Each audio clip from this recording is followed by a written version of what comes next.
Hello বন্ধুরা, তোমরা সবাই কেমন আছো? আশা করি ভালো। এই যে দেখো, এটা হচ্ছে ভুবন পাহাড়ের উপর সেই পুকুরটা যেখানে স্নান করে ভুবন বাবার পুজো দিতে হয়।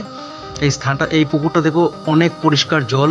অনেক কষ্ট করে এখানে আসতে হয়েছে আমাদের। এই এলাকাটা এত সুন্দর, এটা ভাষায় প্রকাশ করতে পারবো না। এই পুকুরের জলের অনেক মাহাত্ম্য রয়েছে। কি মাহাত্ম্য রয়েছে সেটা বলছি।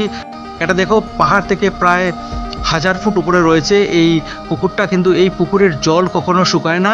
এখানেই মহাশিবরাত্রি উপলক্ষে আগামী 15 ফেব্রুয়ারি ভক্তরা জড়ো হবেন, এই পুকুরে স্নান করেই তারা মহাদেবের পুজো দেবেন। এটাই হচ্ছে প্রকৃতির একটা রহস্য, যে রহস্যটা এখনও ভেদ করা যায়নি, যে রহস্য মানুষকে রোমাঞ্চিত করে। পাহাড়ের এত উপরে এত জল ধারণ করার ক্ষমতা রয়েছে এই পুকুরটার, সেটা ভেবেই মানুষ অবাক হন। আমি ভুবন পাহাড়ের অনেক ভিডিও আপলোড করব, তোমরা এই ভিডিওগুলো দেখতে থাকো।